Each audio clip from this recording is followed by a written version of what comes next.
On a parlé trop là-bas. Il dit que même vous envoyez un char de combat devant lui, il ne va pas parler. C'est ce qu'il a. Demandez CC va confirmer ici. C'est ici.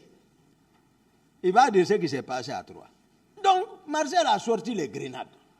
J'ai dit, tu es fou. Il dit, si je ne le fais pas sortir, il va faire sauter. Tegboro ne parlait pas, Tegboro était arrêté.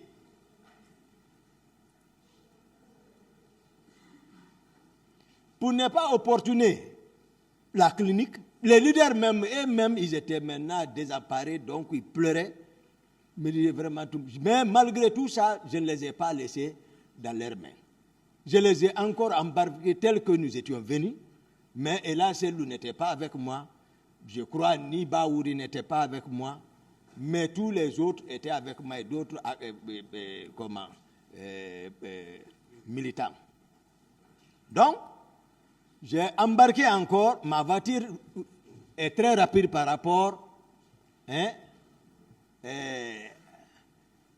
au camion là.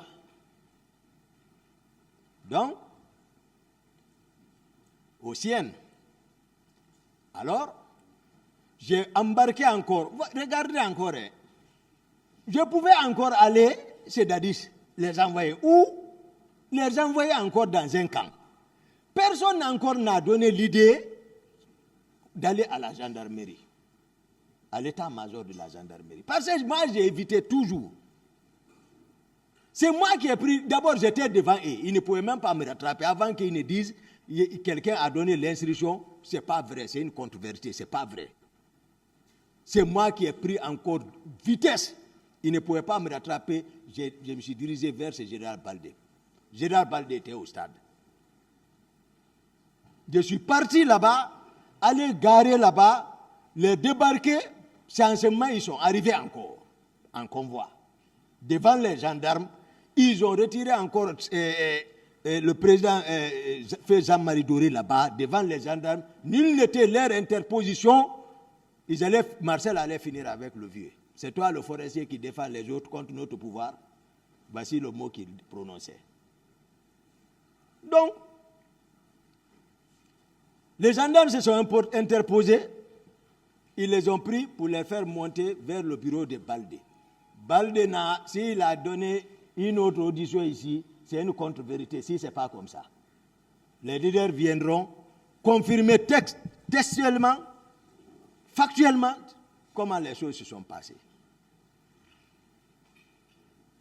Ça, c'est de la réalité. C'est quand ils ont été en sécurité là-bas. Moi, j'ai tourné, après le convoi de Marcel m'a suivi. On est venu vers encore le 8. Je suis parti vers la corniche pour aller sortir vers Selou pour prendre maintenant la route, rentrer vers le camp. Vers Amdallaï, parce que depuis le matin, moi, c'est les rumeurs que j'entendais sur Grand Co. Au plan, je ne l'avais pas vu. Les rumeurs, je ne peux pas prendre ça. Mais à Amdallaï, je l'ai rencontré avec un long convoi. Parce qu'il faut dire, Pivi, il avait l'habitude d'organiser la patrouille.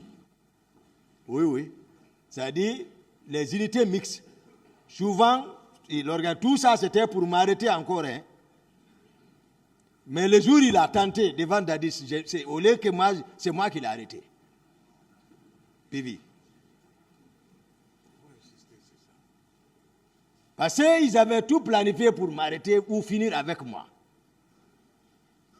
Ce jour, j'étais au motel de port ici, avec un ami. Ils ont tout planifié, il faut arrêter Toumba. Entre-temps, là où j'étais assis, j'ai vu Thibou, le groupe de Konaté rentrer là-bas. J'ai dit à mon ami, si ce n'est pas bon, il faut que je change de position. Entre-temps, Pivi est parti voir Konaté, le général Konaté, pour le dire il faut qu'on arrête Toumba.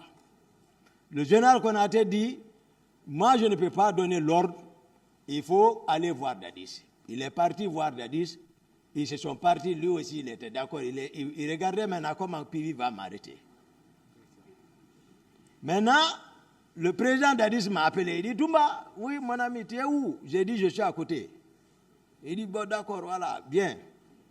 J'ai pris mon véhicule, j'ai laissé mon ami. Dans 5 minutes, je suis arrivé là-bas. Ils étaient dans la chambre. Dadis s'est couché, ça s'est passé par Manju Djoubate devant lui, ça s'est passé devant Korka, Pivi est assis, il y a un autre Gilavogi qui est assis, il y a certains de ces petits qui sont assis. Je viens, je salue dans la chambre, je m'arrête, il dit, ouais, bon, mon ami, on doit sortir tout de suite. Bon, d'accord, voilà, après. C'était la nuit. J'ai dit, d'accord. Après, Pivi prend la parole, il dit, Excellence, bon, voilà, moi, il faut que je vous dise la vérité. Voilà, il faut que Toumba soit arrêté.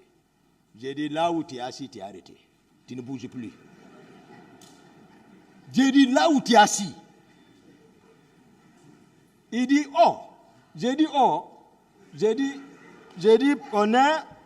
Non, il est ici. C'est comment ça s'est passé, j'explique comme ça. J'ai dit, ce qui te sauve, c'est dans la chambre du président. J'ai dit, ta trahison s'est retournée contre toi. Tu sors, je te mets dans la corde. Maintenant, la situation a changé. Dadis dit, ah, mon ami, attends. Il dit, Pivi, qu'est-ce que tu dis? Pivi dit, non, tu sais, je ne voulais pas dire, c'est pas pour le faire mal. C'est-à-dire, Dadis l'a insulté, humilié, le chassé même de la chambre. Quand je vais parler, il dit, mon ami, calme-toi. Et la vie s'est changée. Donc, ça s'est gâté comme ça. Il ne pouvait pas m'arrêter. Parce que moi, je respecte. Je respecte, mais on ne piétine pas mon fil. Dès que quelqu'un piétine, je vais dire, enlève ton pied.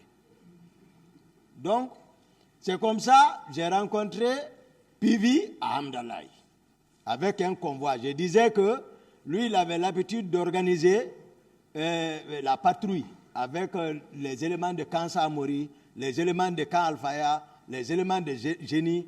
Je ne sais pas si c'était les hommes là, je ne sais pas. Je ne sais pas si c'est autre, je ne sais pas. Je ne sais pas si Pivi est arrivé au stade, je ne sais pas. Mais je l'ai vu là-bas. Là-bas encore, il a parlé avec Marcel. Lui, il est de l'autre côté, il descendait vers la ville. Marcel était là, moi je n'ai pas garé, j'ai continué. Il a échangé avec Marcel, je les voyais dans le rétroviseur. Donc, moi j'ai continué. Après, à Hamdallah, j'ai vu les hommes de Général Konaté sortir vers chez lui, dans leur dispositif pour rentrer au camp. Et ils sortaient, parce que lui, il habite à Hamdallah, mais ces hommes sortaient là-bas pour aller au camp. Donc finalement, on a fait un seul convoi, et ils sont arrivés avant nous. Moi, je suis rentré, les marcheurs sont rentrés. Depuis, moi, je suis rentré, c'est fini.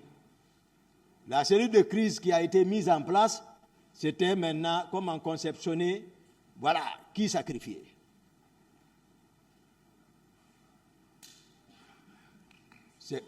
Qui sacrifier. Donc, j'ai rencontré peut-être pas plus de 3 fois avec Dadis s'il m'appelle. Parce que j'ai compris, j'ai pris ma distance encore. Mais un jour, je suis venu le voir, Georges est assis à la porte. Georges me dit, non, le président ne veut pas qu'on le dérange.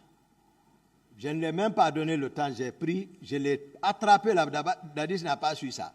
Je l'ai pris, j'ai voulu le limer là, il a pris sa tête, je l'ai jeté par là. J'ai tapé la porte, Dadis était assis dedans. Il dit, mon ami, je suis rentré. J'ai dit, ce que tu veux faire là, il ne faut pas le tenter. Tu connais tout ce qui s'est passé. Pourquoi tu veux me sacrifier? Je lui ai expliqué ça, j'ai dit, si tu le fais, ça va mal se passer. Hein. Il est ici. Après, le colonel Keleti Faro est rentré pour qu'il se rappelle bien. Parce que c'est nous qui avons formé le pouvoir là. Nous 3. Plus les Marcel. Le colonel Keleti, secrétaire général à la présidence à l'époque. Lui, il est rentré. Je ne sais pas s'il m'entendait derrière la porte. Dès qu'il est rentré, il dit, Toumba, voici mon ami.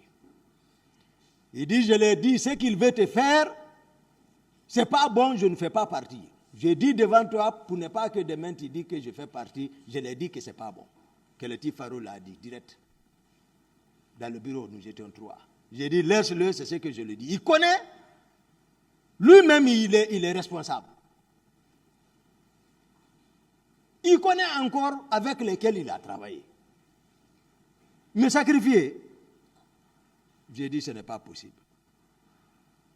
Donc, ça dit, voici ma version des faits par rapport aux événements du 28 septembre.